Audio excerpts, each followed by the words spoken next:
Hello, everybody. Welcome back to the Norries podcast. I'm your host, James, and I'm joined as always by my good friend Timmy Long. Hi, everyone. Sean is on the production. How are you, Sean? Not too bad, how are you? Our friend Georgie's in the audience. How are you, Georgie?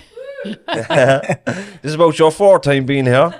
Yeah. Past guest as well. And your friend is in the hot seat today, Edwina Grosvenor. Is that how you say your second name? Yeah, you can say it like that. Yeah. Grosvenor. Yeah. It actually means the fat hunter in French.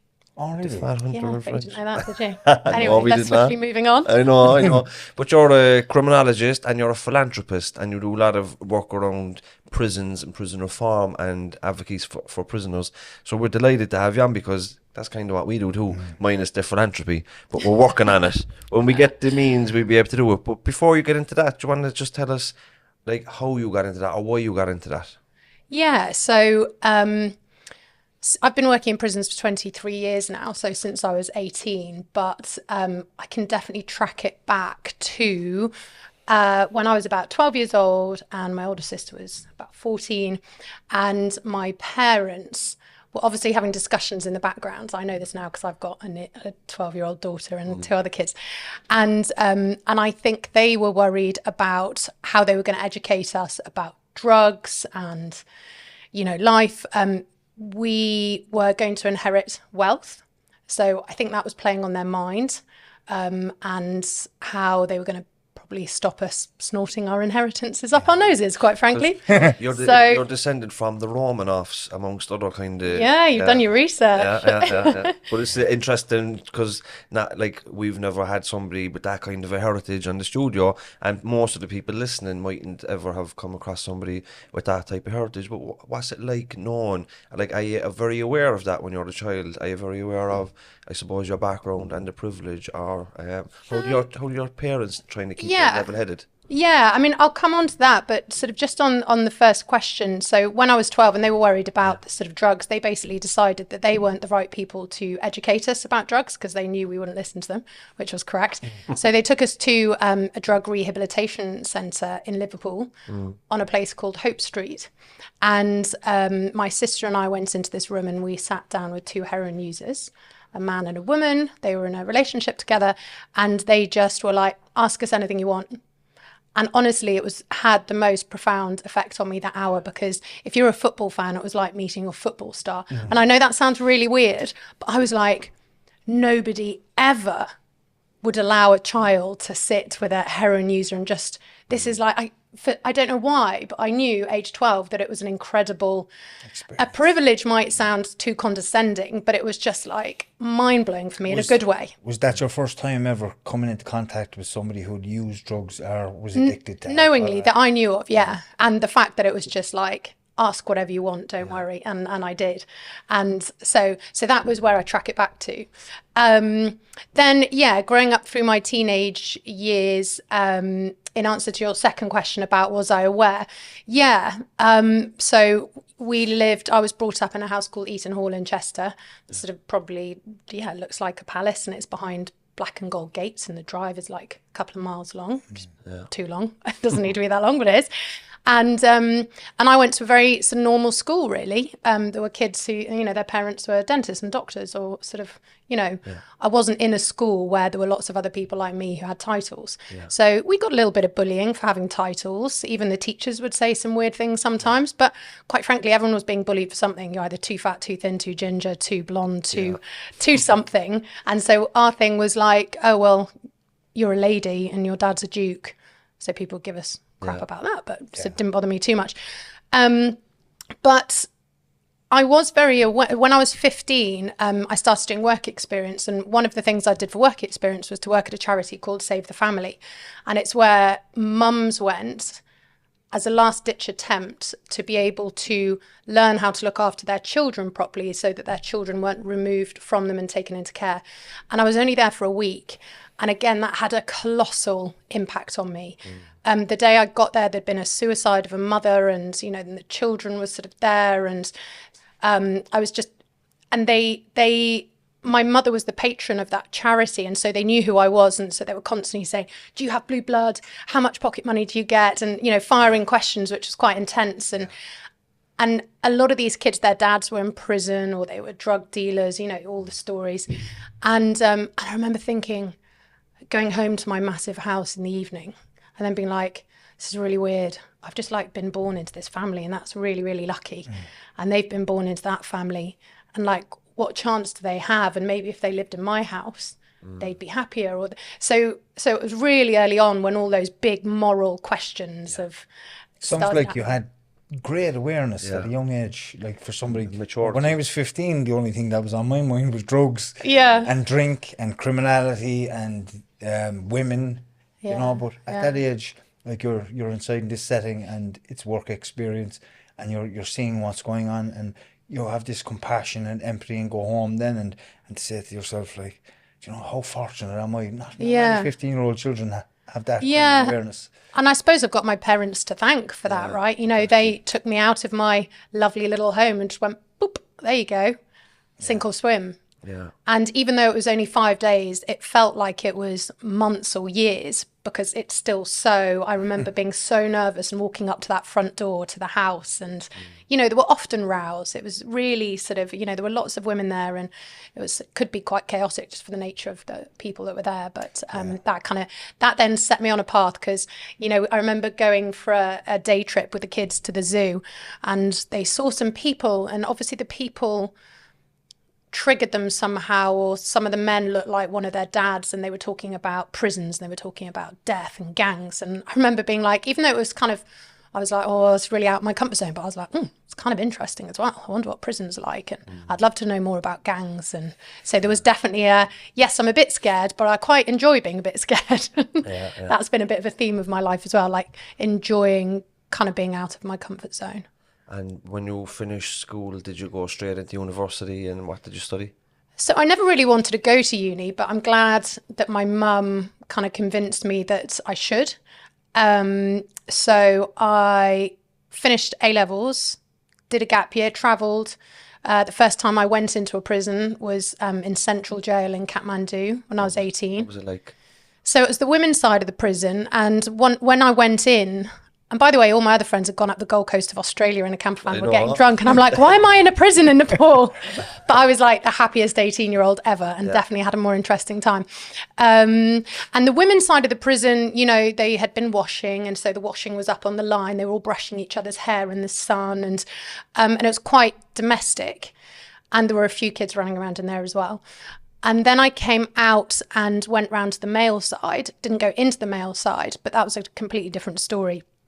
There was a big white man, actually, a big Westerner, standing at the gates, and they were like, we're not going to go into the male side. And I was like, yeah, perfectly happy with that. And I said, what's he in for? And I kind of knew what he might be in for. And it was offending against children. And there were little boys locked up in there with him. Oh, my God. And I remember just being like, a little part of me kind of breaking. But that was the first time I'd been in a prison or experienced prisoners. And again, that was another moment that was just like, so now I can look back and see all these moments that really kind of either changed the course of my life or just kept it, you know, I've always been on the prison trajectory. When something like that happens in life, like that situation, looking at him in the prison and knowing that these young boys are there, that's something that you don't ever forget. No. You know, it sits with you. It's like an experience that you have in life that you'll never forget it, because it just gave you so much emotion. It may be fear or something to a dog or an experience. And that's just it's quite similar to something like that. It stays with you in your mind. Yeah, exactly. And also looking at things like that, because I always think, right, I've seen something bad, how do I fix it? And then you kind of go, would it really be difficult to not have little boys in that side of the prison? Couldn't they be in the other side of the prison? Or isn't there somewhere else they can go that would be better? And you think, well, that doesn't seem like a particularly difficult thing to fix. So I was always horrified, but at the same time, I weirdly always left thinking, oh my God, but this is so easy to change. And it's obviously not easy to change, is it? But I always had that optimism. Yeah, but it's like with myself and Timmy, because we're lucky now that we've come through kind of difficult lives with addiction and prison and stuff like that. But when you get a situation then where we're working and we're educated, we're in a good place, but you know all these people that are left behind, and you know like some of the best people you'll ever met have been in prison, some of the best, you know, the toughest experiences, many of them victims themselves, and a lot of potential. So that's kind of like why me and Timmy wanted to do this, is just to kind of not leave them behind. I feel like if we can reach out to them, because this podcast is shown in the prisons in Ireland as well. So it's like through the podcast and through the media, we might spark something in them, you know, that they can go to the education or the psychologist or the counsellor and start their journey, because that's all we did. He just recently, I received a letter from a prisoner. I only received it recently, and it came through somebody else. And he just telling me how much he enjoys the podcast, how much it helps him, because they're in the prisons and they can watch him on the prison video channel. And he said he's after getting motivation from it. He hasn't been sentenced or anything like that. And then he turned around and he says, maybe when I get out, you'll give me an opportunity to work, you know? And like, what brings it back then for me is this, right?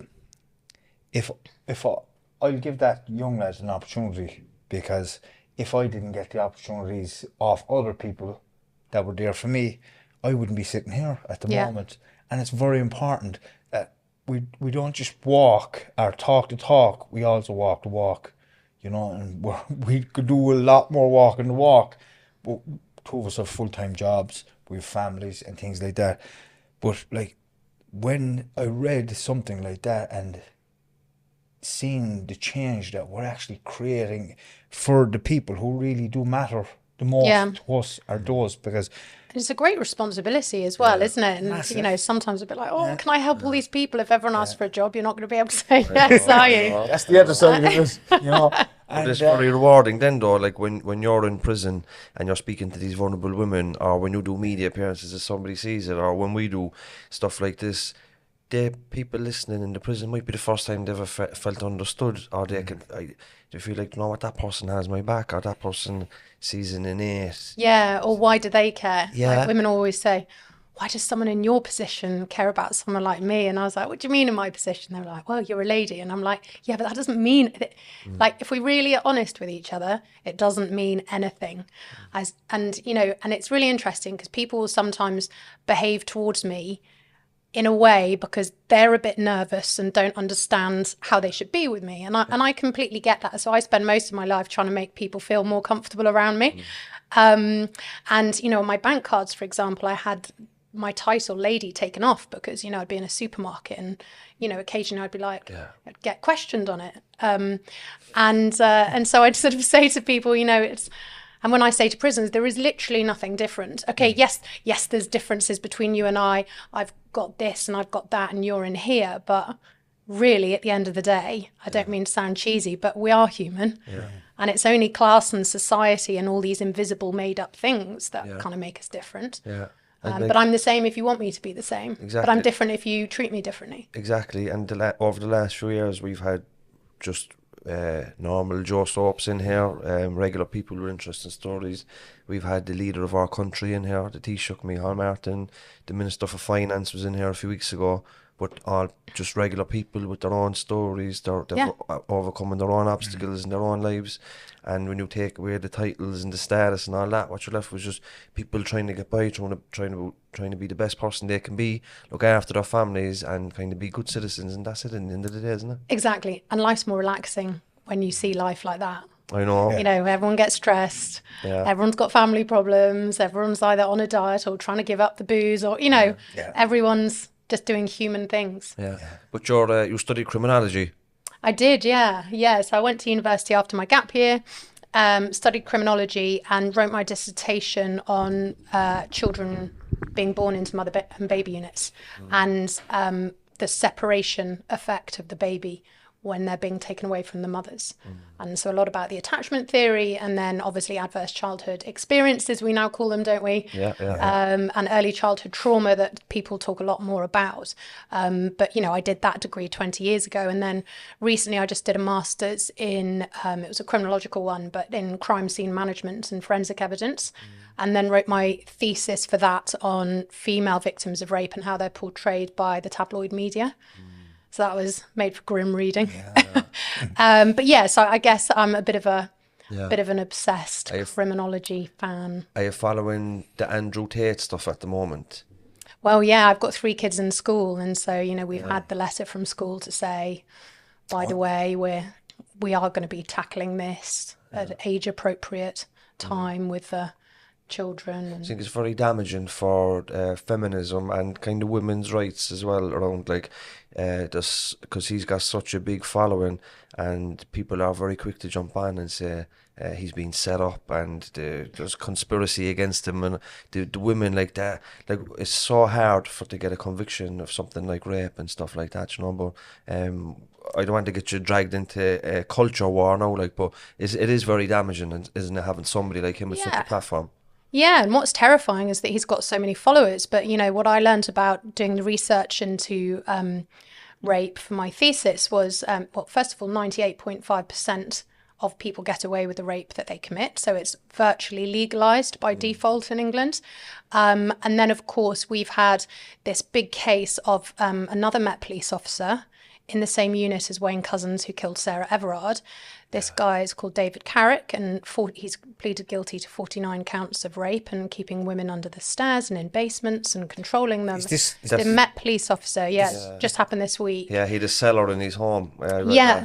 And then people I don't listen to the news.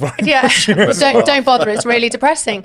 And of course, what women have been saying for a long time is we don't really feel very safe reporting it if it does happen, because people don't take it seriously. You're not going to get a prosecution, so actually why bother? It won't go to court for a year or 2. Are you going to live in that sort of? And then equally, you might end up with a police officer, like Carrick, and of course, these are the bad apples. Yeah. And there's many, many brilliant police officers. I spend loads of time with the police, and they're some of the best people I've ever met. Yeah. But of course, there are entrenched institutional problems that particularly women have been talking about for a very long time. And all you get is apologies and we'll do better. And it just gets really boring. There was a case in Cork a few years ago. I thought I was seeing things, but it was on the paper, and the defence solicitor lifted the underwear in the trial. Yep. Basically, like, she was asking for it. Look what she was wearing, French knickers or something like that. Yeah, How that can even be allowed in the court of law is mind blowing. Absolutely extraordinary, but it just shows, doesn't it? It's the year 2023, and that sort of still goes on. Or she was drunk. She dared to wear a short skirt. She dared to listen to music on a jog. Yeah. And never do they talk about male violence. I know. And particularly in the media. And, and I spent a long time researching this. And there was one that really got me, which was, it was a park in Southampton, so down near me. And it was like, honestly, this article was talking about, and it almost made it sound like the park was responsible for the rape. We're going to make our parks safer. We are taking out the bushes, and we're going to put more CCTV in. And it's like, oh my God. It wasn't the park that raped the girl. It was the man. Why are we not talking about male violence? And why is no one talking about interventions and the help that these men might need? What is the background to so many rapes? What's going on for men from the... Well, that's a really good question. And I think it's, the next 10, 20 years, something's going to have to happen, right? I spend a lot of time with the police in Hampshire, and they say all we're doing is going to domestic violence. That's all we're doing. There is an epidemic of violence against women and girls. And then you look at the terrorism unit, which obviously has a big budget because that's to do with if a bomb goes off in London and sort of... But actually, how often does that happen? Not very often, touch wood. Yeah. But of course they're resourced properly. So I'm not making an argument against disbanding the terrorism unit. But actually all the police are going, oh my God, we just don't have enough people to get to all the domestic violence that's going on, which saw something like a 200% increase during COVID when everyone was locked down. Yeah. And then the police will say things to me like, oh, well, during the World Cup, well, it's the World Cup tonight. I'm like, yeah. And they're like, well, there's going to be more violence against women because... And I was like, oh, yeah, because people get more violent during the football. And I'm like, and I said, is it... And if England lose, it's really bad. He was like, if they win, if they lose, doesn't matter. It's alcohol and there'll be a lot of violence. in the home. Just like, oh my God. It's just kind of accepted. Yeah. And COVID as well saw a big rise in domestic violence in Ireland anyway, when men they didn't have the employment to go to, and there was any dynamics that might have been there in regular times were very heightened during COVID when everybody was in home, and maybe the drinking at home kind of escalated as well. Relationships were definitely tested during COVID. Everybody's relationship. Yeah, I think we can all relate to that, can't we? Everyone's, because I think we really got to know our partners in life, our children. Jeez, I never spent so much time with my children, and it was great. I actually enjoyed it. I got to know my children for who they were. Exactly. I think it could. Surely it was a positive experience for some people in that sense, that they got to spend more time with their kids, and it was nice. But what's the prison system like in England? Is it true that some of the prisons are privatised and some of them are state-run? Or how does it work? Yeah. So there's about, I don't know exactly how many prisons there are. There's around 130 something, about 135. Only 12 of them are female prisons. And then you've got like another estate, which is part of the male estate, which is called the long-term high secure male estate. And there's like 17 in that group. And that's where the really long-term, dangerous, violent prisoners will go. And there's only 3,500 women in prison compared to around 81,000 men. Around 75% of those women are in for non-violent crimes. And the majority are in for less than 12 months. So that gives you a bit of a background to sort of what it looks like. I spend most of my time currently in the female estate. That's where I've worked in the male estate too and done lots of things there. But for me, what I'm really interested in over my career, I've sort of done lots of different things, and I've worked in Parliament and the House of Lords. I'm interested in policy and legislation. And, but what I'm interested in is changing the system, because the system is broken. A lot of people will say it's at breaking point. It's like, no, it's broken. It's been broken for a long time. And anybody who works in the system knows that. What would your changes be?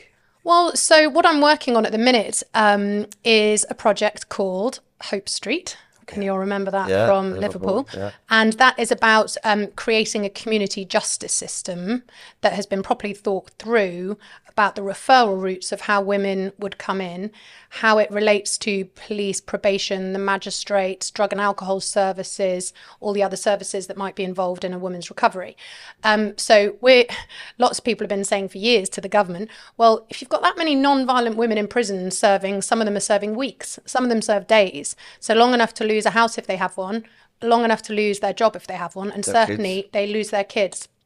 And women are usually the primary carers. So there's lots of men in prisons who are dads, but they're not, because people often say, yeah, well, men are dads too. And I'm like, no, I know that, but they're not usually the primary carer. And when they go into prison, there's usually a woman, their mother or not, or a grandmother, or to look after those children.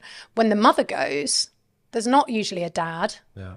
And you can probably relate to this here in Ireland as well. It's usually not a dad keeping the home together, getting them dressed for school and sort of keeping the home functioning. It just doesn't work like that.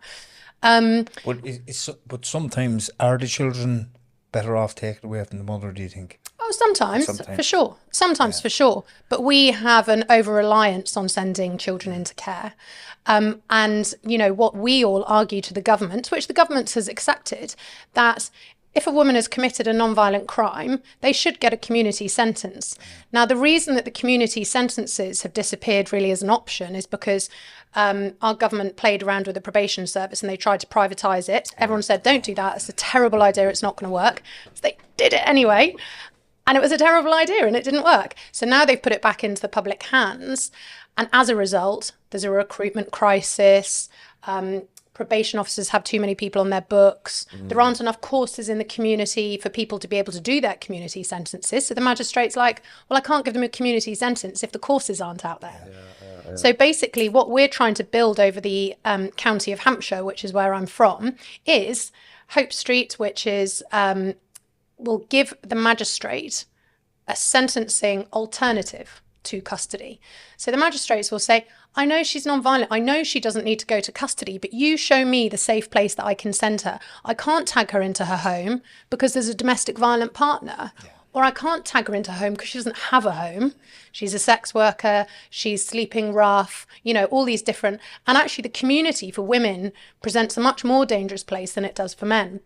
of course, the community can be dangerous for men, but in a very different way, in the sense that women are more likely to be abused by the person to whom they say, I love you. And, and behind a woman's offending, and this isn't making excuses, by the way, but this is just to try and understand where it's all coming from. And I know you guys know this area well, but, behind the women we see, there's a gang lord, there's a pimp, there's an abusive partner, there's sort of these characters, generally speaking.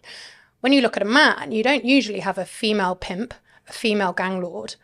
Yes, there are, of course, female abusive partners, but it's very different. And actually, I sat on a board advising the government for about 5 years on the reforms of the female prison estate. And I think they used to think that we were saying treat women preferentially.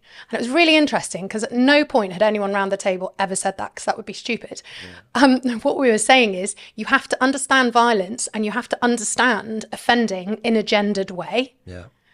Because then you can build the right services. But you can't just take a sort of one-dimensional view of men and women in violence and expect to build services that are going to help anyone. Yeah. Do you think that offences related to addiction, like possession of drugs, shouldn't be criminalised in the first place, and that community supervision might just cast the carceral net even wider? And most of these people shouldn't be before a court of law anyway. They should be before maybe a committee where there's a social worker or a doctor or somebody there to kind of offer them support. Yeah, I mean, I think we could take a much more caring approach. We know prison doesn't work. Exactly. There might be the odd person who goes in and it's such a horrific shock, but I'd argue they're the people who, aren't on the criminal trajectory. Yeah. It might be, I don't know, posh boy from a school looking at Google Maps and accidentally sort of hit someone in his car, or I don't know. Do you know what I mean? There's the different types of offending, aren't there? And the career criminals. And I think, we've just got to get more sophisticated about it because prison does not work. And when you look at the age group of, I think it's young men between 20 and 22, the reoffending rate is like 87% in our country. If that was a business, it would not still be an operation if it was a school. Yeah. But it's like, oh, gosh, this doesn't work. Let's build more prisons and do more of the same. It's like really weird. So, yeah, and obviously there's a big debate on should we legalise drugs and sort of pull the market, sort of remove the market for them. I don't think any politician will ever be brave enough to do anything that radical. But, yeah, I think the big gap for me is also the services in the community. There needs to be more anger management courses. There needs to be more sort of help for drugs and more rehabilitation centres. And down through, like, people might not know about England. The UK had a heroin assisted treatment there for the last over 100 years, where the GP could actually prescribe pharmacy grade heroin to chronic heroin user. If all other treatment options failed, they were still using that, they could prescribe it. But it was through the war on drugs, it was discouraged, let's say, by the UN and stuff like that. But they piloted it again there last year, and it was a huge success. But again, it's very controversial, It's like this radical thing. But it's like there's sick people, and that's the medicine. And if you give them the medicine, then it takes them out of the black market, and they're not distributing, bloodborne viruses. And it makes a lot of sense. And when you think about how much it costs, I don't know how much it is in England, but in Ireland it's nearly 100 grand to keep somebody in prison for 12 months. It's about $250,000 to keep an under 18 in juvenile for 12 months. You can imagine what you could do with a fraction of those resources in the community. Yeah, I know. And then the taxpayers spending all that money, and then they'll come out and reoffend. And it's just like, great, this is a really good way to spend our money. I know. And, and what we're talking about in the female estate to begin with is nothing radical. So we're building Hope Street, which will be 12 different buildings around the county. A woman will come up to the magistrate, and the magistrate will now be able to say, oh, great, I don't need to send you to custody, and you've got 2 small children. I can send you on a community sentence to Hope Street. That can be your address. You can go with your children. You can detox there if you need to. And these are the hoops you need to jump through as set out by the court. Off you go. Or a woman can come on remand, if appropriate, because 60% of women who go into prison on remand get found not guilty. So they're another massive number that are choking up the prisons. Why is it so high? I don't know. Probably compared to men, like, you know, we think if they're going on remand that the police and the prosecution, or, you know, they probably have some evidence on them. Why? I know. I don't know. Do you know Hope Street? What do you actually do with the women when they're in there then? Say, for example, when a woman goes in there and she's drying out from heroin or alcohol or whatever it may be, and the kids are there, what would you do to help them to maybe recover and to create awareness for her around the damage she may be causing with her children around her and watching it, and maybe for her to understand what's going on for her in general? Have you got counsellors or psychotherapists? Absolutely. So first of all, if they're detoxing, then so we'll have foster carers on our staff, and we've just recruited or will recruit, I don't know where we're up to on that, the children's services manager. So there's a creche there, and the children obviously will only stay with their mothers if appropriate. You know, if it's not safe for them, the social services will make that decision anyway. It won't be down to us. Yeah. Each woman will be on a bespoke program. So it's not like we're just going to cookie cutter them all and sort of say, right, you'll all do this. Yeah. Some of them will need more anger management. Some of them might not need that. Some of them might not need very much at all. Some might have a supportive family out there. The majority, sadly, we know, don't. So absolutely, it's about a bespoke I don't want to actually use the term regime, but because it's kind of prisony, isn't it? But they'll all be on their own sort of bespoke program. So they'll be doing budgeting, there'll be stuff around, you know, using computers, of course, and all the things that they might not know how to do, which is what they need to be able to do just to function in everyday life. That is a big deal, is giving people life skills. And maybe having courses where you can teach them how to fill out applications and where they can get different services, because a lot of people that are caught up in alcohol and drugs, a lot of their time is spent just thinking about where they're going to get another score, where they're going to get drink, you know, and they never, I suppose, when you have them in this position and they're actually, there's a bit of clarity coming to their minds and the fog is lifting, it's a great way to teach them life skills. And we done something recently, I think it was Mayo, and they had a recovery college, and one of the modules on in the college was teaching people life skills, giving them skills to live, you know, because a lot of us, I had no life skills. When I stopped drinking and drugging, I didn't know nothing. Exactly, and sort of emotional intelligence, and what do you do with your feelings, and how do you manage? Because I imagine you guys will know, I don't, but when you come off your drugs as well, I imagine all those painful feelings come to the surface that you've been blocking with those drugs, right? And so you have to be able to manage that huge rush of maybe the past coming back for the first time. And yeah, you're right. And we're only talking, we're writing a book at the moment with a ghostwriter. So when you're talking to her about your life, it brings up a lot of stuff for you from your past. But she was saying, like, I would engage with the different services in the prisons, you know, and with the best of intentions. But then when I get outside the gate, it's like, Timmy talked about, I had no coping skill other than using a drug to help me calm my nerves or to relax everything. Be stable, And it's like, when you go out, it's like, you have to go to the social worker now, you have to queue up, you have to fill out this application form, you have to go and register as homeless to get this.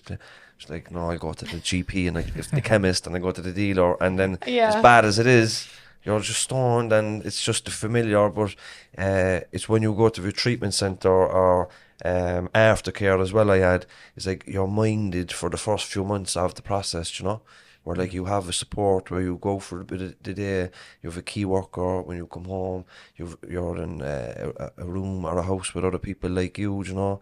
And I think in Ireland we've a lot of treatment options for residential treatment, but we've very little recovery options for after when they get out. Okay. And that's a big problem. Like, I was lucky to get into a halfway house belonging to the Simon community here in Cork, homeless.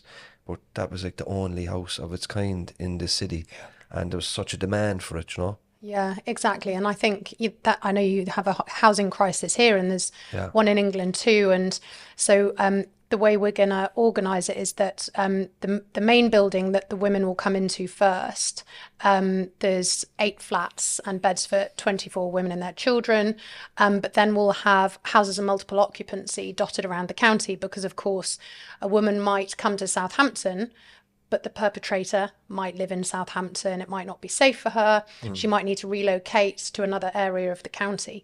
So we'll have those houses sort of dotted around. And then, you know, that will be the move on accommodation. Then our outreach workers will go and support them in their houses, as opposed to what usually happens when you're on probation. It's like, oh, right, yeah, I know you can't tell the time or read or write and you don't have a watch, but you need to get from that side of the county to this side of the county to get to your anger management course. Yes, I know you've got twins who are 2, but you need to get there on public transport with the no money that you have.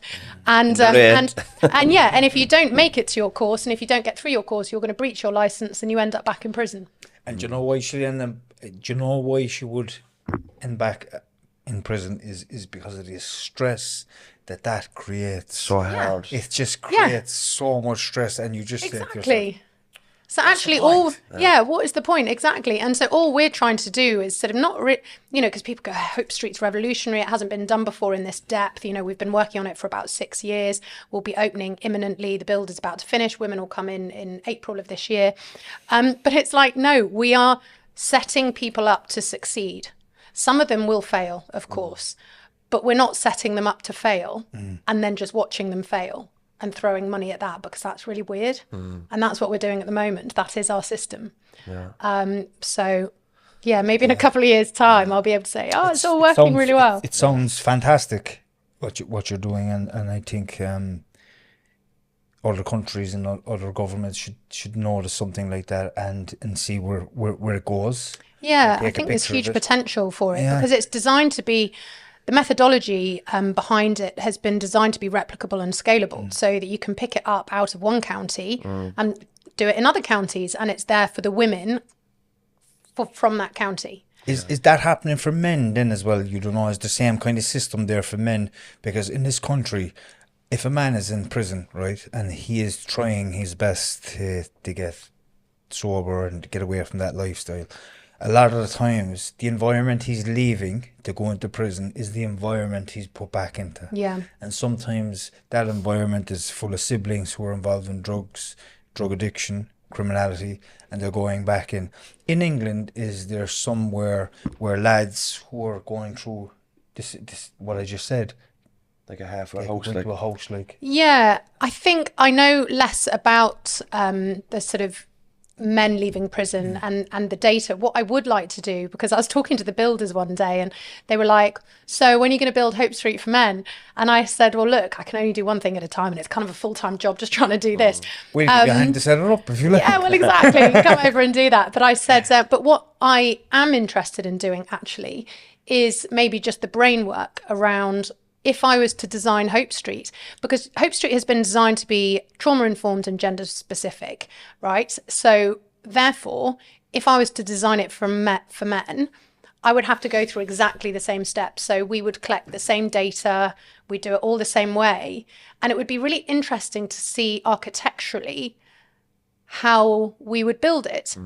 Because, you know, would we have a creche? I'm not sure. Would we actually have a workshop for men to do, you know, which we don't for the women? And Hope Street was designed in consultation with justice-involved women. So we would do the same, and we would have men feeding into the architectural design, because that's the only right way to build things for people. But I did say to the builders, one of the biggest things we've had to do with Hope Street, because we'll have a coffee shop that's open to the public, so it's a semi-open building, and it's not that it's anything like a prison, because these women should be in their own homes on a tag, so they're able to leave, come and go, and some of them will have been released from prison. But what we have to be really, really careful of is men turning up trying to access the women and the children. And it's not like the prisons call us and go, oh, by the way, this really violent guy who's you know, the boyfriend of one of your women, you know, it's not like you get the heads up. They just turn up outside the building, and that's our biggest fear, and it is going to happen. So we just have to be ready for it. So we have a prison officer there, or someone that resembles certainly not officers, no, because that for the women would not work. Yeah, of course. Okay. And we've designed it so that we've got good lines of sight onto the pavement, and actually the site that we bought, that we knocked down and built on, was really important, because you don't want it out in a field in the middle of this countryside, because that's terrifying, and then the sort of women are quite vulnerable. So you want it in a busy place where there's sort of lots of things going on and there's always cars going past. So I was saying to the builders, do you think if we had Hope Street for men, we'd be worried about the women turning up trying to access the men. And they all laughed and they were like, we wish. But it's a really interesting point, isn't it? When you flip it on its head. And we got planning permission through the first time for Hope Street, which we were shocked about, actually. And I wonder if it was 24 men, would we get planning permission through? That's a great. Remember the Simon? Yeah. The Simon. I think there was a halfway house supposed to go somewhere in the city over by McCurtain Street, and because it was going to attract people from the homeless people, they were going to use that for the women coming from Limerick prison. It's on Patrick's Hill. It was cancelled. Yeah. Residents in the area put in a petition. They were and afraid. It was cancelled.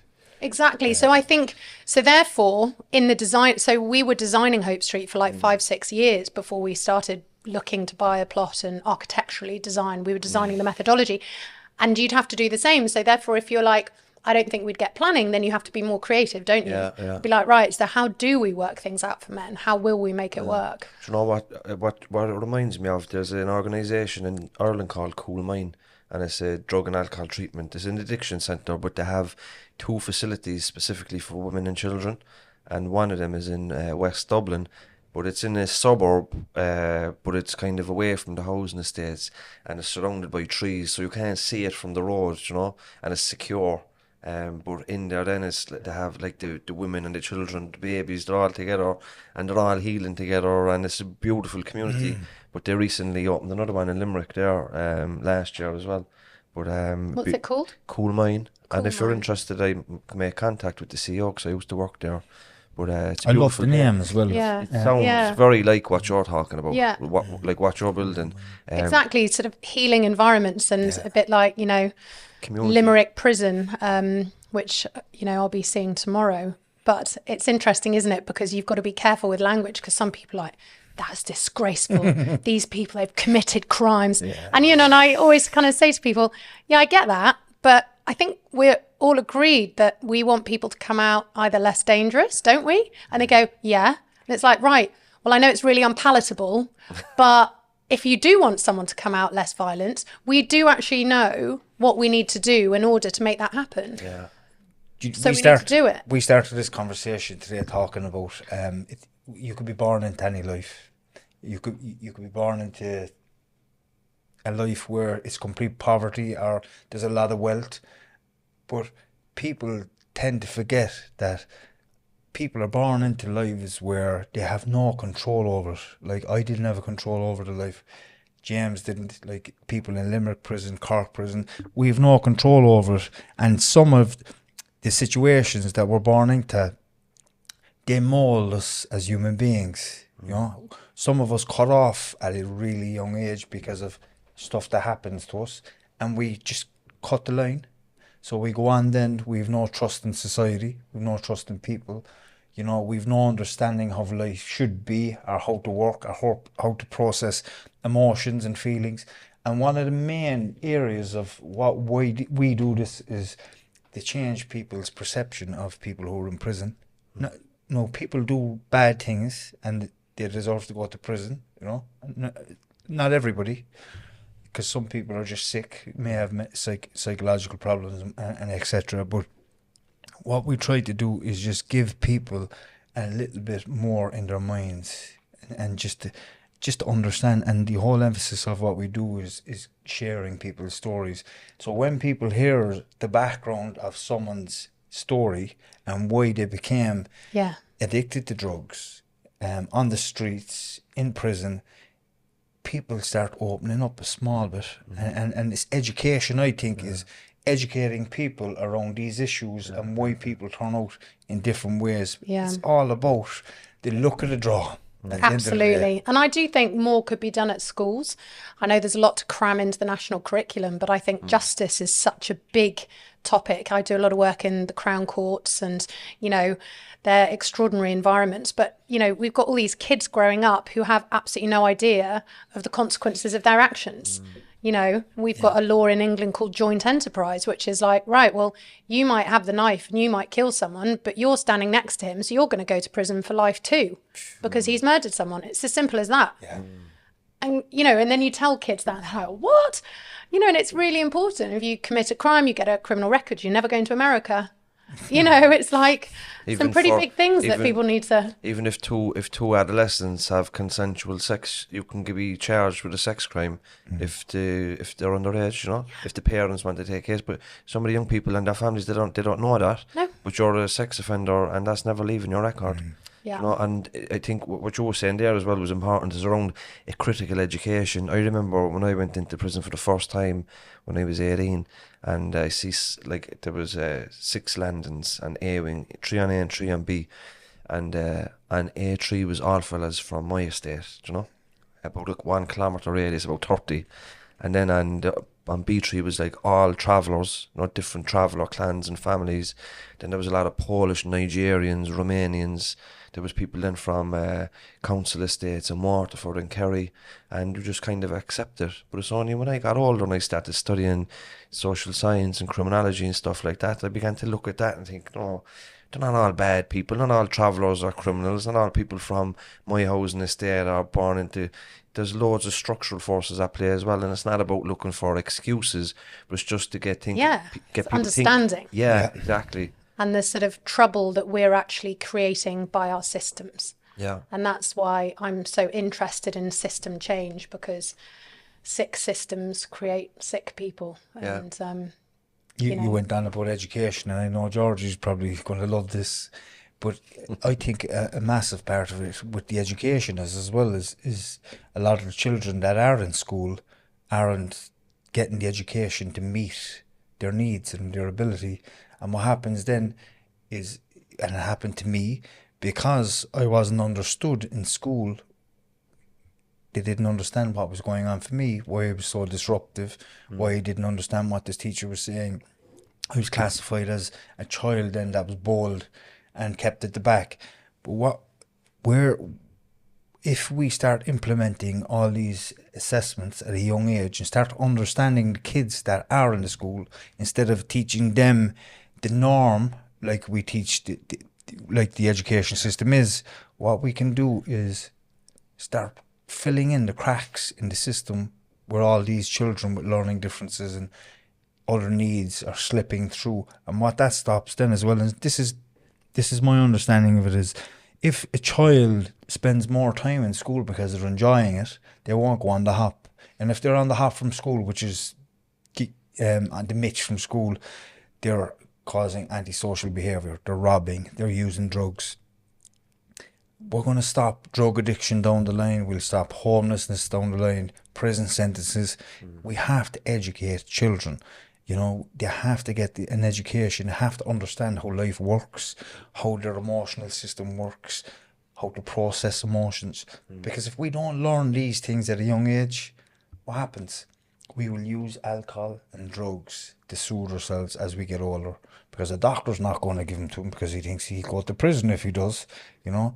So that's my understanding of it. That's one way we can definitely help it as well. I completely agree. And my organisation is called One Small Thing, and actually a lot of the work that we do is about putting therapeutic interventions into prisons, male prisoners and female prisoners, but it's all about them addressing the trauma that they've suffered. And we train the prisoners up themselves to be able to lead the groups because it works better, and then they all start going because they're like, oh great, well if it's not an officer leading the group, then I'll definitely go if it's one of the other people off the wing. And and just that thing of, what, you're really angry because you were sexually abused as a child. Well, you're completely right to feel angry, and actually that's a legitimate, healthy response, but actually you need to make sure it's not harming you and other people. So guess what, the really exciting thing is there's things you can do to help yourself that don't cost anything. You know, and of course some people need big psychological interventions, but quite frankly, who has the money to access them? Not very many people, and certainly not people in prison. So so I think, you know, I'm the forever optimist. You know, there is a huge amount of stuff that we can be doing, and I think our prisons should be trauma informed, trauma responsive, trauma specific, you name it, you know, because they're traumatized systems. They're traumatizing places to work in. You know, let alone to serve a sentence in. Talk to us about the Clink. Oh yeah. So that's that one. So that's another organisation you set up. So I was one of the founding investors. So I can't lay credit to the idea. So there was a prison officer. He was the chef in the prison at the time, and he sort of was like, he was half like Italian and then half East End lad in London, really a real character. And he was like, there's no reason why we couldn't have a fine dining restaurant inside a prison, open to the public. And we were like, that's absolutely ridiculous, but I love it. And he was like, no, you know, these men have got so much potential and it's such a therapeutic thing to be doing, working with the food. And like, yeah. And anyway, so I was asked to put some money in, and I said, well, if you find other people to put the money in, I'll put a part of the money in, but come back to me when you've got everyone else, thinking he won't get anyone else. And he did. He came back and he said, I've got all the money. So I was like, okay, fine. And then I got quite involved in it, and sort of recruited the first chief executive in, who sort of then did 11 years and rolled it out from 1 Clink to 2 Clinks to 3 to 4, I think we got to. So fundamentally, for those people listening who don't know, we started building fine dining restaurants inside prisons. So the prisoners were trained up to be able to cook the food, to serve the food. The environment was kind of like glass tables, ambient lighting, nice pictures on the wall, not like a greasy spoon cafe, like this is fine dining. The food, they made the pasta from scratch, they made the sauces from scratch, the fish would come in whole, and the fish would, if you wanted a coffee, it was like, would you like a macchiato with oat milk? You know, it was proper. So that by the time the men had gone through and got their GMVQs in sort of all the different things they needed, they were able to leave to get a good job, not just flipping burgers in McDonald's. Yeah. They really were able to go to the smart restaurants in London and get a good job. But the other amazing thing that we hadn't really thought about, we were like, yes, it would be nice if it's open to the public, but the paying public could literally come into these restaurants. So Brixton Prison, High Down Prison in Surrey, Cardiff Prison in Wales, and then we had one in a women's prison in Manchester in Style. And so what that did was allow a sort of a whole swathe of general public to be able to come in and learn about prisoners and the preconceived ideas. Was this a section onto the prison or built onto it? Yeah. So the one in Brixton Prison, inside the walls, it was the old governor's house, so just through the main gate where the vans would go in and out. So a building inside. Style on the prison property, but sort of outside the main walls. And Cardiff Prison just outside the walls. And then Downview was inside the walls.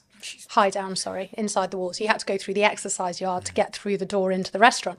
So you go from this like horrendous prison environment, then walk through the door and there'd be like classical music playing, and you're just like, and the men would be walking around in their uniforms looking really smart.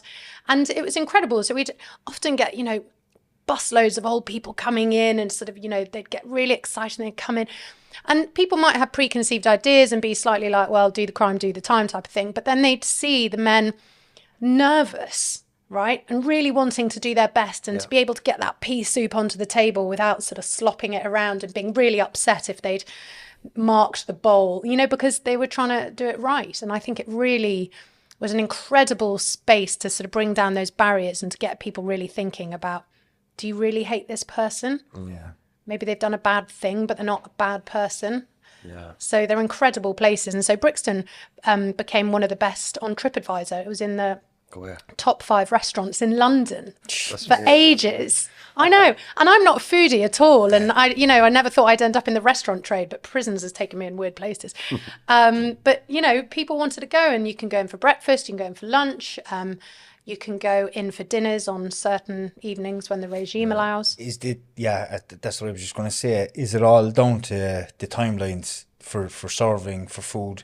Is it down to, say, you get up maybe 8, does it close then at 7 for lockdown? Yeah. Okay. Yeah, so it's quite good. So if you ever wanted to do a dinner, so I'd often invite like policy makers or journalists in to have like those sort of impact dinners, because they were a great place to do it, and no one had their mobile phones, right? So you'd get everyone's attention, and then it would be like, right, you're gonna have to eat up because literally the men are leaving at 7 o'clock. So in a way, people liked it because they knew it wasn't a dinner where you'd be sat around for hours getting really bored. It's like, no, you know, it's time for lock-up. There was no lock-ins anyway. There were no lock-ins for a few. Yeah. No, exactly. What else are you doing?